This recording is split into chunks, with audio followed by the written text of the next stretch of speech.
ప్రియ దేవుని బిడ్డలారా, దేవుని వాక్యాన్ని ధ్యానించడానికి ఈ తపకాలంలో మూడో రోజుకు మిమ్మల్ని అందరినీ ప్రేమతో ఆహ్వానిస్తూ ఉన్నాను.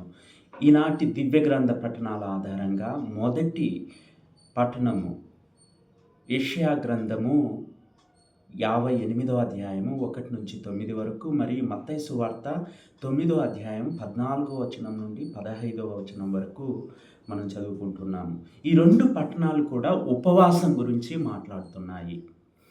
ఈ మొదటి పట్టణం మనం గమనించినట్లయితే, ఇజ్రాయేల్ ప్రజలు బబులోని దేశంలో బందీలుగా నుండి అక్కడి నుంచి విమోచింపబడి తిరిగి యెరూషలేముకు వచ్చి తమ దేవాలయాన్ని పునర్నిర్మించుకున్న తరువాత చక్కటి జీవితాన్ని జీవించేటప్పుడు జరిగినటువంటి సన్నివేశాలను ప్రవక్త ద్వారా దేవుడు మాట్లాడుతున్నారు. వారు బానిసలుగా ఉండి తిరిగి వచ్చి చక్కటి జీవితాన్ని మళ్ళీ ప్రారంభించి దేవాలయాన్ని కట్టుకుంటారు. కానీ ప్రార్థన చేస్తారు, ఉపవాసం చేస్తారు, అన్నీ కూడా ఉంటాయి. కానీ ఒక్క విషయము వారు త్రోసిపుచ్చుతారు, ఒక్క విషయాన్ని వాళ్ళు వదిలేస్తారు. అదేంటంటే, ప్రార్థన చేస్తూ ఉన్నారు, ఉపవాసం చేస్తూ ఉన్నారు, కానీ పేదవారిని, బీదవారిని, బందీలను అణగద్రొక్కుతున్నారు.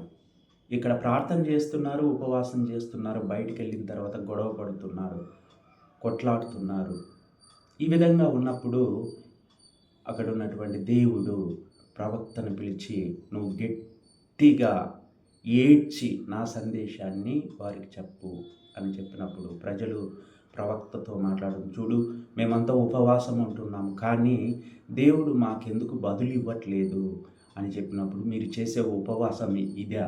ఇలాగ చేస్తారా మీరు ఉపవాసం? ప్రార్థన చేస్తారు, ఉపవాసం చేస్తారు, కానీ మీ తోటి వారిని మీరు సరిగా చూడటం లేదు.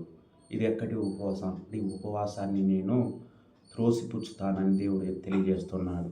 ఇక మత్తయి సువార్తలో కొంతమంది వచ్చేసి పరిసయ్యులు, అలాగే యోహాను శిష్యులు, వాళ్ళంతా ఉపవాసం ఉంటున్నారు, మీ శిష్యులు ఎందుకు ఉపవాసం ఉండట్లేదని అన్నప్పుడు యేసు ప్రభువు చెప్తూ ఉన్నాడు, పెళ్లి కుమారుడు వారితో ఉన్నప్పుడు వారు ఉపవాసం ఉండరు, పెళ్లి కుమారుడు వారి నుంచి తీసుకుని వెళ్ళబడినప్పుడు వాళ్ళు ఉపవాసం ఉంటారు. ఈ విషయాన్ని మనం బాగా గమనించాలి. ఓల్డ్ టెస్టిమెంట్లో, పాత నిబంధనలో ఉపవాసం అంటే to please God they do fasting.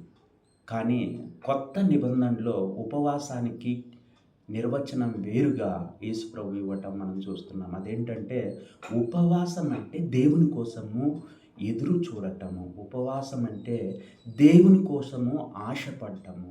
ఈ రెండు అంశాలు మనము ఎప్పుడు గుర్తు చేసుకుంటూ మన జీవితాన్ని, ఆధ్యాత్మిక జీవితాన్ని కట్టుకోవాలి. ప్రియ దేవుని బిడ్డలారా, ఆంగ్లంలో ఒక మాట ఉంది, if you see god as a person, religion becomes a relationship.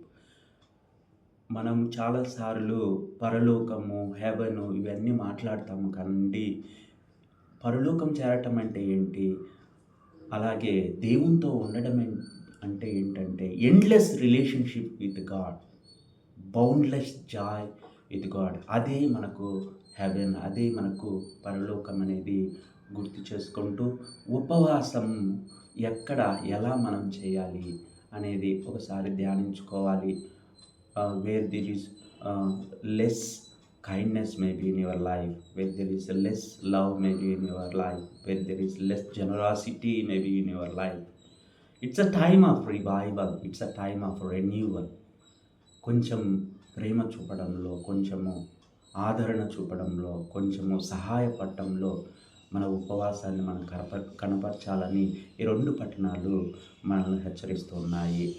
మీరు ఈ ఉపవాసాన్ని చక్కగా దేవునికి ఇష్టమైనట్టుగా ఆచరించాలని మిమ్మల్ని అందరినీ నేను కోరుతూ, మిమ్మల్ని అందరినీ కూడా ప్రోత్సహిస్తూ ఉన్నాను. ఈరోజు నేను ఖమ్మం నగరానికి పోతున్నాను వాక్య పరిచర్య చేయటానికి. ఈరోజు మొదటి శుక్రవారము. దేవుడు నాకు ఇచ్చినటువంటి ఈ గొప్ప అవకాశానికై చక్కటి వాక్యాన్ని దేవుని ప్రజలకు బోధించేందుకు నా కోసం మీరంతా ప్రార్థన చేయండి. God bless you all. In the name of the father and of the son and of the holy spirit.